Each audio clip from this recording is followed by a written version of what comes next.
Selamat datang Bapak Ibu Saudara-saudari dalam permenungan kita di hari Minggu Pekan Paskah yang ke-6. Bacaan-bacaan menjadi semakin menarik, semakin menantang kita, semakin membakar semangat kita di satu sisi, tetapi semakin membuat kita untuk tiba pada satu titik di mana kita harus sungguh-sungguh memikirkan tentang hidup, tentang panggilan kita, tentang perutusan kita, tentang kemuridan kita. Bacaan hari ini mengajak kita untuk merenung lebih dalam tentang kasih itu. Apa yang berbeda dari kasih Tuhan, kasih Kristus itu, dengan kasih yang biasanya kita bicarakan, yang kita alami setiap hari dari pengalaman-pengalaman hidup kita?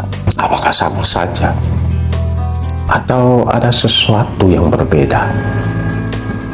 Dan kalau ada yang berbeda, kira-kira apa yang membuat itu berbeda? Biasanya dalam hidup harian kita, kasih itu identik dengan balasan terhadap perbuatan baik yang kita terima. Kasih itu sesuatu yang bukan pemberian, tetapi sesuatu yang diberikan kepada kita. Karena dalam arti, kalau kita ingin dikasihi, ingin disayang, kita harus menjadi seperti yang diharapkan.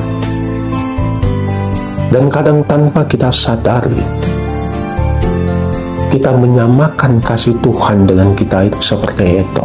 Karena itu kadang kita merasa ketika kita berdosa, kita bersalah, kita tidak layak menerima kasih Tuhan. Makanya doa kita selalu, bahkan ada nyanyian, layakkanlah aku Tuhan. Tanpa kita sadari, kita seolah-olah percaya bahwa kita semua ini sebenarnya tidak layak. Tetapi kalau kita membaca pada kitab suci, apapun dan siapapun kita itu layak. Karena kita ini adalah putra-putri Allah. Dan bahkan Tuhan bilang, adakah seorang ibu meninggalkan anaknya?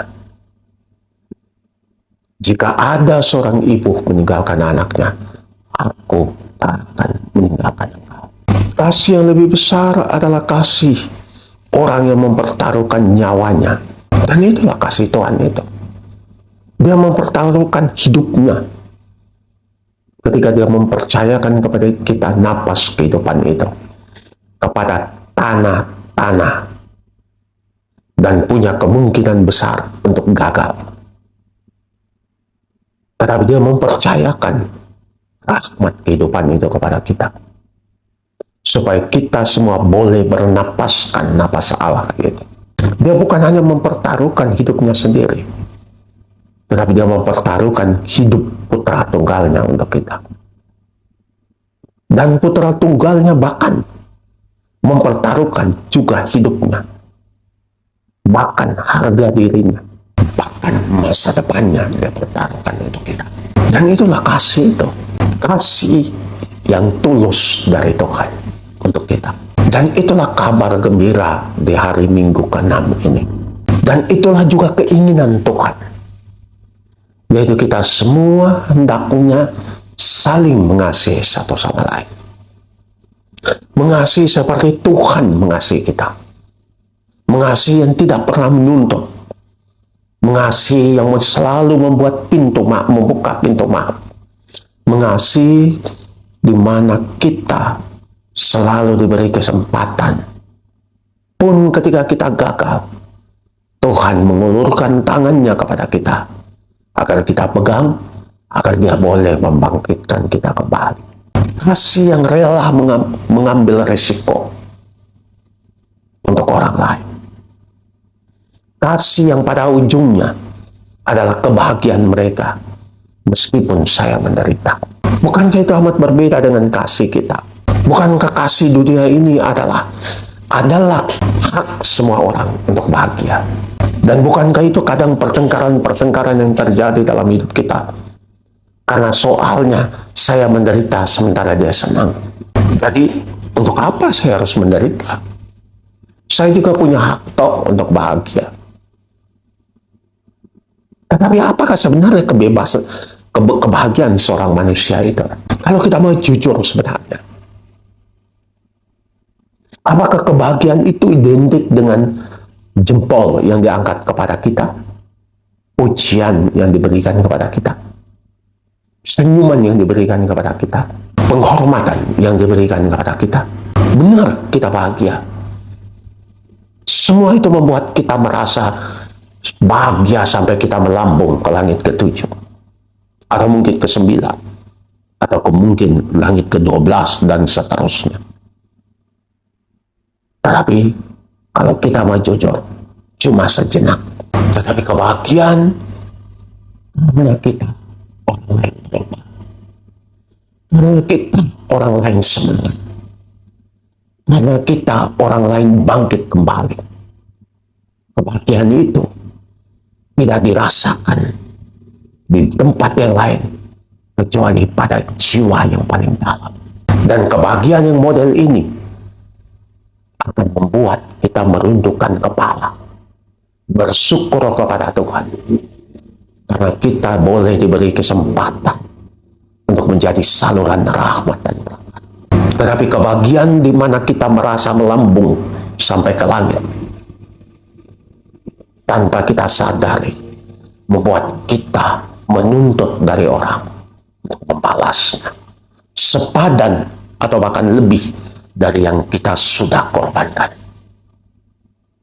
Makanya kita gampang sakit hati dan kecewa ketika orang tidak memberikan kasih dan menjauh kasih kita itu, bahkan menolak. Kasih yang Tuhan tawarkan kepada kita ini tidak punya wajah, tidak punya bangsa, bahkan tidak punya agama, dan tidak punya kebenaran. Karena kasih Tuhan itu terbuka untuk semua orang tanpa kecuali. Bagi yang berhasil, tetapi juga bagi yang gagal. Sama. Bagi yang suci, tetapi juga bagi yang berdosa. Bagi pengikutnya sendiri, tapi juga bagi pengikut-pengikut yang lain. Semua orang sama. Dan sama perlakuan Tuhan kepadanya. Makanya ketika Tuhan meminta kepada kita untuk mengasihi satu sama lain, Tuhan cuma mau mengingatkan kepada kita bahwa kita ini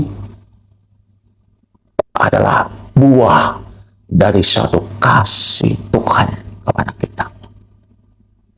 Karena itu, kita hanya bisa bertumbuh menjadi manusia seutuhnya ketika kita saling mengasihi satu sama lain. Dan dia mengingatkan, kasih itu selalu berarti pengorbanan. Kasih itu selalu salib, tempat kita memaku diri dan ego kita. Tetapi tangan kita tetap terentang untuk merangkul semua orang. Karena itu saya bilang, bacaan hari ini sangat menantang kita, tetapi sekaligus mengajak kita untuk berlangkah dalam kasih itu. Marilah kita belajar di hari ini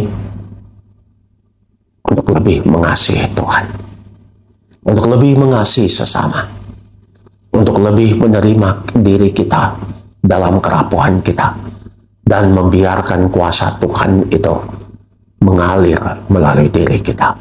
Sama seperti Petrus membiarkan dirinya dirasuki, dituntun oleh Roh Kudus sehingga akhirnya dia boleh keluar dari tembok kemapanan dia menuju ke rumah Cornelius, supaya Cornelius pun boleh mengalami apa yang dia alami. Kuasa Roh Allah sendiri.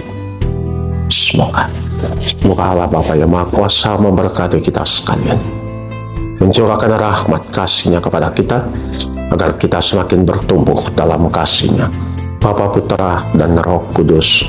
Amin.